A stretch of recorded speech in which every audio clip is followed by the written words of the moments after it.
Bonjour, j'espère que vous allez bien.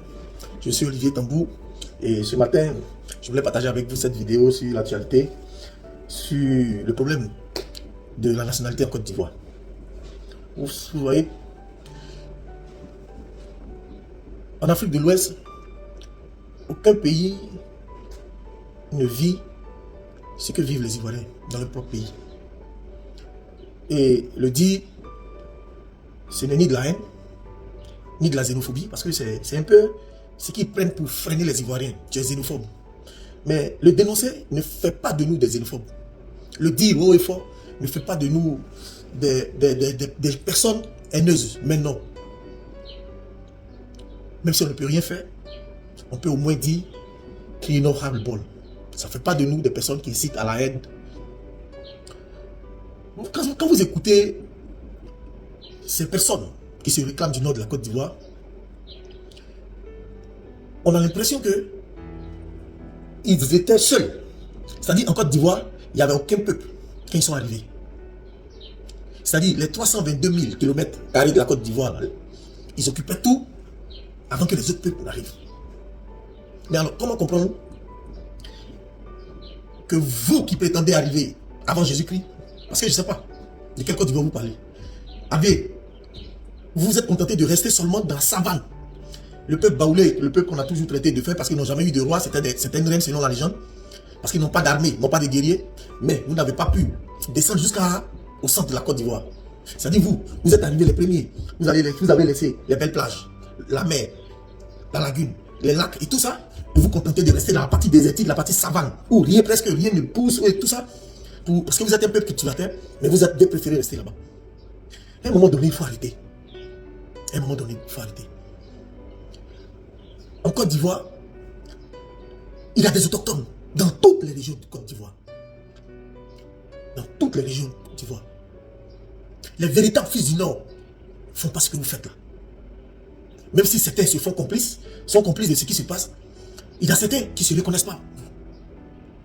Oui, en Côte d'Ivoire, chacun est libre d'aller où il veut, se baser où il veut, faire fortune où il veut. Mais n'empêche que tu sais d'où tu viens. Et vous remarquerez, le véritable problème aujourd'hui, c'est qu'il y a une partie politique qui s'est adossée à ce fait et qui a pris fait et cause pour ces personnes. Et aujourd'hui, la politiser. Parce que quand un Malien fait la politique en Côte d'Ivoire, il est RDR. Quand un Guinéen fait la politique en Côte d'Ivoire, il est RDR. Quand un Burkinabé fait la politique en Côte d'Ivoire, il est RDR. Quand un Aoussa est dans la politique en Côte d'Ivoire, il est RDR. En fait, c'est un parti d'étrangers. Et on n'a pas... elle le dit là, c'est un fait. Alors, quand aujourd'hui, les gens disent en France... Moi, j'ai un ami qui est policier en France. Il est policier. Bon policier en France. Un guerrier. Mais tenez-vous bien. Même en France, pays des droits de l'homme, les étrangers dans l'armée sont fichés. Oui. C'est pourquoi il y a l'appellation, ils ont même un corps appelé la Légion étrangère. C'est pas nouveau. La Légion étrangère. Il y a un 43e BIMA en Côte d'Ivoire. Il y a des militaires français d'origine ivoirienne. Pourquoi on ne les emmène pas en Côte d'Ivoire? C'est parce qu'on sait qu'ils sont ivoiriens. Bon, dire à quelqu'un, tu es étranger là, je ne sais pas pourquoi est-ce que ça peut être un délit. Étranger signifie tout simplement que tu n'es pas chez toi. Alors aujourd'hui, on nous menace de criminaliser cela. C'est-à-dire, tu traites quelqu'un d'étranger, c'est passible de prison, de poursuite judiciaire. Attends, on est sérieux? En la réalité, c'est ça qu'on veut cacher. Et aujourd'hui, si on y prend garde, les Ivoiriens que nous sommes seront étrangers sur nos propres terres. Si on ne l'est pas déjà. Tu n'es pas où ça? Tu ne peux pas avoir le marché du thon au port d'Abidjan. Impossible. Je vous dis impossible. Tu n'es pas soit malien, burkinabé, mais tu ne peux pas faire le commerce du bétail. C'est impossible. Impossible. Je vais vous faire une anecdote. On a un aîné au quartier là, à Dou. Il est malade actuellement. à Port-Boué. Pour ceux qui connaissent Port-Boué, au marché des nuits, à l'abattoir, il est très connu. Ado était l'un des premiers Ivoiriens à rentrer à l'abattoir. Parce que c'est un secteur qui est très lucratif. C'est où il y a beaucoup d'argent. Il était boucher. Adou. C'est quelqu'un qui pouvait dépenser entre 100 et 200 000 francs par jour. Pas pour racheter du bétail, non. Dépenses, des petites dépenses là. Parce que c'est quelqu'un qui était plein aux as. Adou pouvait venir s'asseoir avec des millions sur lui. Il a eu le malheur d'être le seul parmi eux. Et tout fait, ils lui ont fait la proposition de payer son bol, enfin son stand. Il a refusé.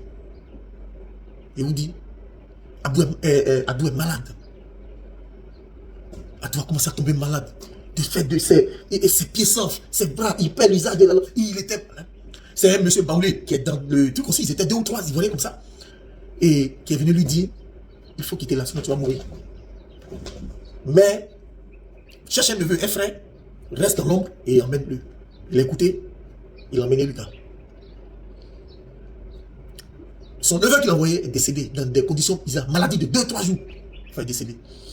Il était obligé de revenir lui-même. Actuellement où je vous parle, il a vendu parce qu'il ne pouvait plus. Il est malade le bonhomme. Il est devenu misérable. Il n'a pas mouru. Le grand Adou, il dort même, il n'a même rien chez lui. Il n'a même pas de maison. Il dort ici et là. Sa vie est cachée. Simplement parce qu'il voulait faire le bien. Il n'a qu'une personne, mais je vous explique pour que vous compreniez. Il y a des secteurs d'activité où l'Ivoirien n'a pas de droit.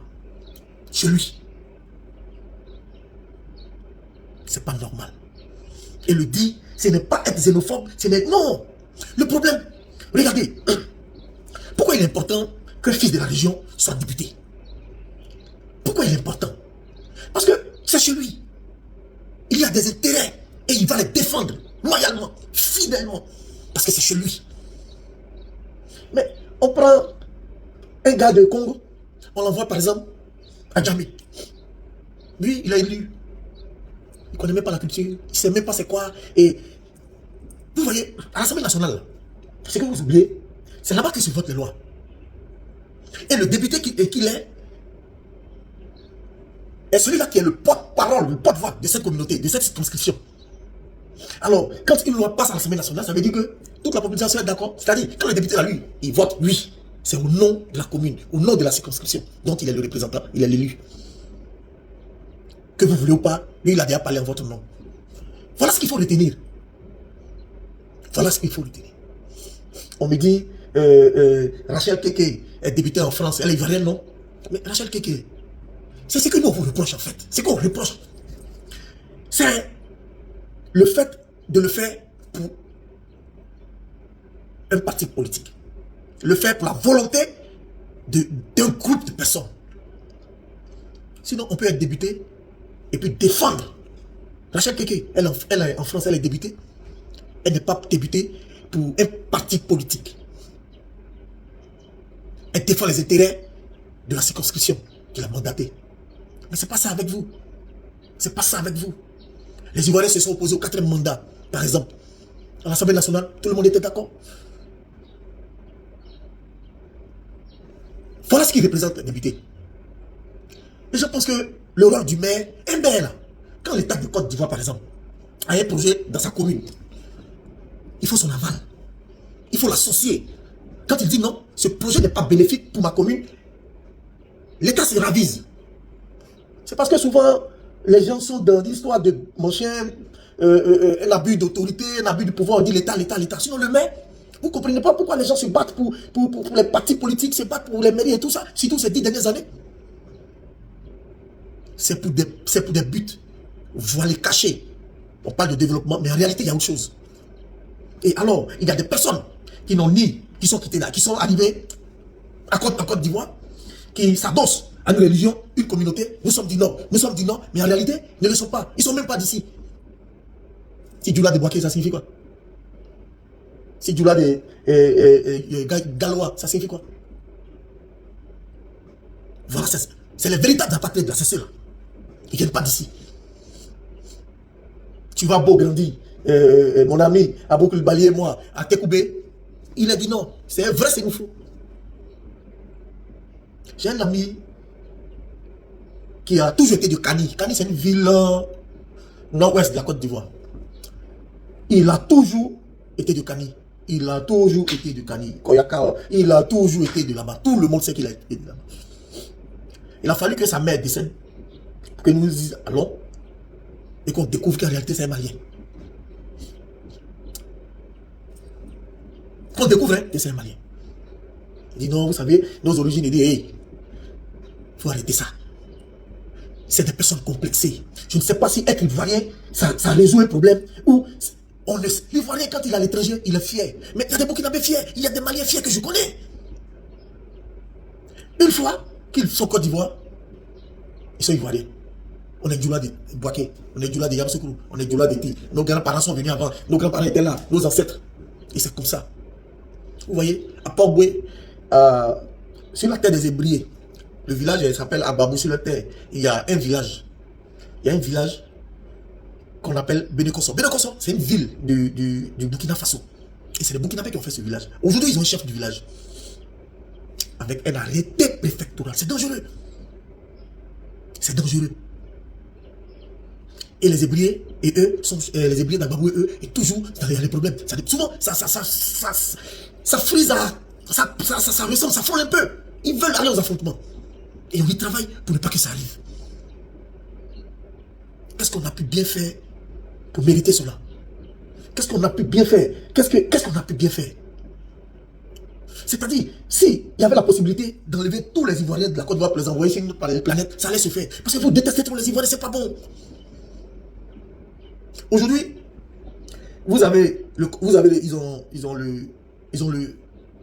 avant même, ils avaient le pouvoir du commerce.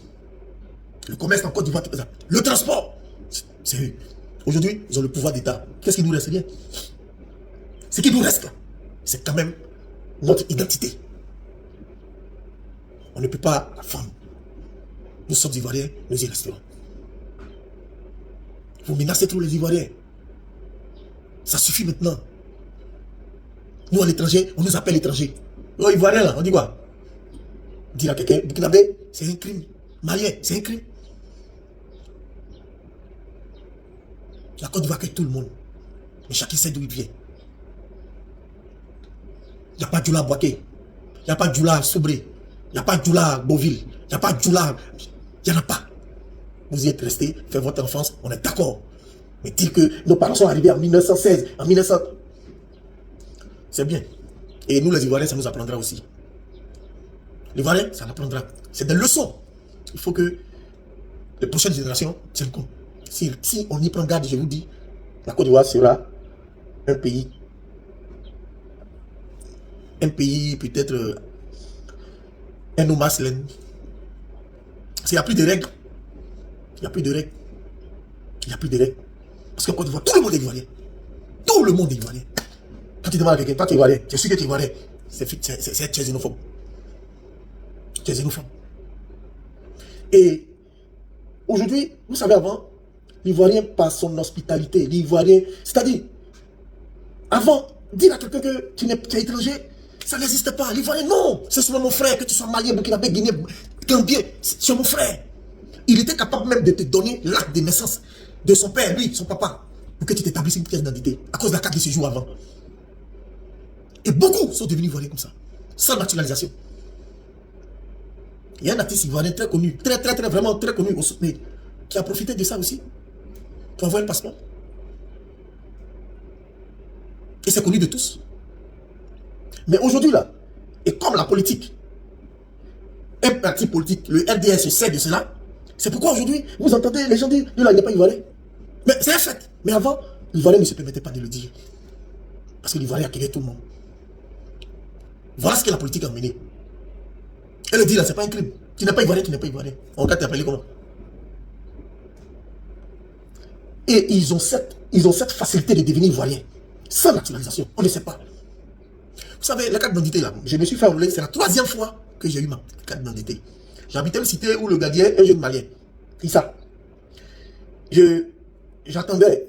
J'ai envoyé quelqu'un payer, donc je marchais un peu, je suis arrivé au grand portail, et puis j'ai dit, Issa, ça va? Et puis, ils n'entendaient pas, ils étaient avec son collègue en train de demander. Il dit, mais Issa, il n'était pas, donc son collègue, un jeune boulot qui dit, mais il a eu Kanaté ivoirienne, c'est ça, c'est pas là de ça. Il dit, Issa, toi, tu as eu Kanaté ivoirienne. Il ne voulait pas parler. Et donc, on va voir. Effectivement. En tant que moi, je n'avais pas encore reçu ma carte d'identité. J'ai dit, ok. Je montre rapidement. Je me suis fait enrôler au centre pilote de Port-Boué. Donc, je débarque là-bas. Je vais dans le bureau en question. J'ai fait la queue, voilà. Jusqu'à mon niveau, je suis rentré, on me demande, mais je suis venu pour le retrait de ma carte d'identité. Ça fait 5 mois que j'ai fait et tout ça. Il dit, mais vous montrez le message, on vous envoie. J'ai dit, non, on va pas envoyer de message. Il dit, hey, il y a un petit dans mon quartier là qui allait s'enrouler. Il a fait 1 mois, on l'appelait, il est venu prendre sa carte d'identité. Et c'est comme ça, le gars, il va, il me demande d'écrire mon nom et il va. Et puis il m'emmène la carte d'identité. C'est-à-dire, si j'étais resté chez moi, la carte d'identité, c'est-à-dire, même pour distribuer la carte d'identité là, ils appellent ceux qui sont censés être leurs parents. C'est un fait. Des gens deviennent ivoiriens sans naturalisation. Des gens deviennent ivoiriens du jour au lendemain. Des gens apparaissent sur les listes électorales du jour au lendemain. En 2010, pendant la période électorale, pendant le vote même, j'appartenais à une structure qui était dans une des supervisions de vote, des choses comme ça. Et puis, dans un village, il y a eu des problèmes. C'était où? Non, je vais taire le nom du village, des villages. Et il y a eu des problèmes que les gens nous ont rapportés. Et nous sommes allés à la rencontre de ces personnes-là. Une population étrangère, une communauté étrangère qui est dans le village, a été interdite de participer. Non, enfin, non, on n'a pas compris. Ils disent que non, on lui a dit s'ils vont voter, s'ils sortent, on va les frapper et tout ça. Non, on dit pourquoi? Donc on se rabat maintenant de l'autre côté, des autochtones du village, chez le chef du village et tout ça. Et un notable qui a pris la parole pour dire, monsieur, excusez, mais c'est vrai, c'est un vote. Mais dans ce village-là, tout le monde se connaît. Ceux-là, c'est des étrangers. Certains parmi eux ne sont jamais allés en ville depuis ici. Depuis ces personnes sont ici. Il y a des personnes qui n'ont jamais mis le pied en ville. On ne sait pas comment ils ont une carte d'identité. On ne sait pas comment est-ce qu'ils se retrouvent sur la liste électorale. Ils ne vont pas sortir pour aller voter chez nous ici. Jamais. On leur a dit non. Vous ne pouvez pas les empêcher d'aller voter. Ils sont sur la liste électorale. Ils ont une carte d'identité. Ils ont une carte d'électeur. Ils sont ivoiriens. Et vous voyez? Et c'est comme ça que ça fonctionne. Parce qu'une personne détient une carte d'identité ivoirienne. Elle est ivoirienne. Vous avez écouté le président de la CEI. Il dit, quand tu dis que quelqu'un n'est pas censé être sur la liste électorale, c'est toi, il faut aller prouver. Les gars, il faut que nous fassions attention. La Côte d'Ivoire d'aujourd'hui n'est plus celle que nous avons connue, qui nous a vu naître. Ne jouez pas avec votre nationalité. Ne donnez pas vos papiers à n'importe qui, quel que soit, pour un papier, pour arranger des personnes. Vous voyez ce que nous vivons dans notre propre pays. Dans notre propre pays. Faisons attention. Sinon nous risquons de disparaître. Il n'y aura plus d'Ivoiriens. On va nous donner certainement, non, parce qu'il n'y aurait plus d'Ivoiriens de souche. Quand on casse des villages, quand on délocalise des villages, sans penser à la culture territoriale, sans penser à l'histoire de ces villages, c'est fait à dessein. Il y a beaucoup de choses derrière. Il y a beaucoup de choses derrière. Faisons attention. Dénonçons-le. Ne restons pas dans nos salons. C'est fini, c'est terminé, il faut le dire. Ce n'est pas... C'est qu'est-ce qu'ils vont dire, tu es xénophobe? Parce que c'est avec ça qu'ils prennent pour nous intimider. Est-ce qu'il y a plus xénophobe que l'étranger que tu as reçu qui ne t'aime pas? Oui, on est xénophobe. Mais quand ton étranger lui-même ne t'aime pas, quelqu'un à qui tu as... quelqu'un que tu as accueilli chez toi, quelqu'un que tu as accueilli chez toi, qui a tout donné, mais lui en retour ne t'aime pas, comment on l'appelle? Si moi je suis xénophobe, comment on appelle l'étranger qui n'aime pas l'ivoirien? Ça ne peut plus passer. Vous allez créer votre loi, comme l'a dit Fanny Ibrahim, le maire de Daloa. C'est normal, Fanny Ibrahim. Le maire de... C'est Issia, le maire de Issia. Vous voyez? Le maire d'Issia. Qu'est-ce qu'il peut apporter à Issia? Rien. Lui, il va voter loi pour que à Issia, si quelqu'un dit, bon, ça suffit, il faut qu'un fils soit maire. C'est xénophobe, il va en prison. C'est loi. Voilà la loi qui va faire voter à Issia. Faisons attention. Ces gens ne sont pas là, ils ne nous ont jamais aimés. Ils ne nous ont jamais aimés. Ils sont là pour servir une cause et ils iront jusqu'au bout. Si même toute la Côte d'Ivoire devrait, tous les Ivoiriens devraient quitter la Côte d'Ivoire. Merci chers internautes, c'était mon message de ce matin. Et que Dieu bénisse la Côte d'Ivoire et que Dieu vous bénisse. Merci.